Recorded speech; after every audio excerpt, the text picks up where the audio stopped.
Assalamualaikum everyone. Today I'm going to make simple banana cake. So these are all ingredients. 3 pieces of plantain banana or table banana, 2 cups of all-purpose flour, 2 organic eggs. So I have more here because my siblings, they don't like organic eggs. They like poultry eggs, so I will use this one. And fresh buffalo milk, 1 cup of sugar, 1 teaspoon of baking powder, teaspoon of salt.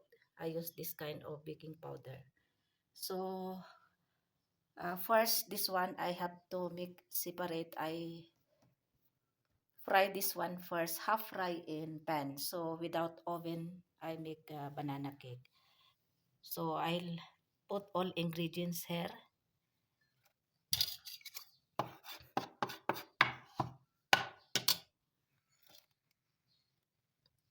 2 eggs, and then baking powder and teaspoon of salt and sugar. I will not put all this sugar because I don't like sweet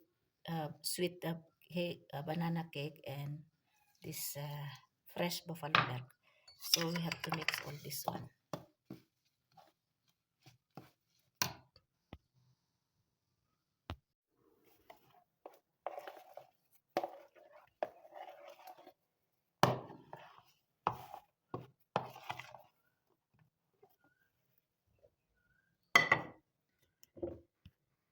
I will add also 2 tablespoons of fresh buffalo milk. Sorry, this is fresh cow's milk because yesterday someone gave. So I make yogurt. Now we add 2 tablespoons of yogurt. This is optional. And this is very tasty. Organic.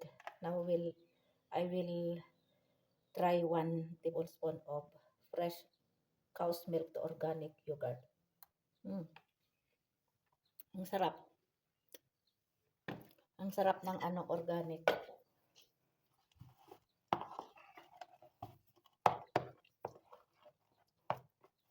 Now, halo-halo natin. Halo-halo natin ng mabuti. Yan.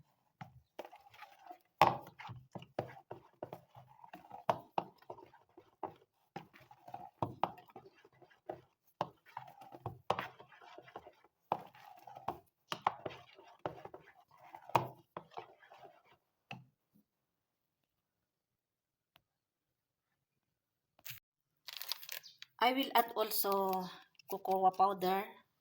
I use this kind of cocoa powder. So little only I will put here. Optional, this is also optional.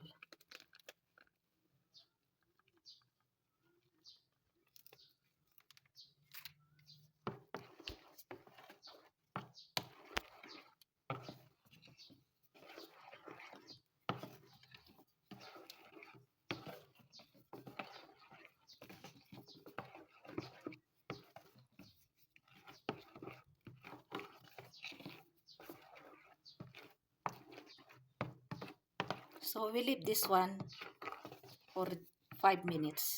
So I will fry first this one. I put in pan. I add also 3 tablespoons of cooking oil. Kaya pala parang sabi ko parang may kulang. So buti na naalala ko. Nilagyan ko ng cooking oil. Kasi walang butter eh.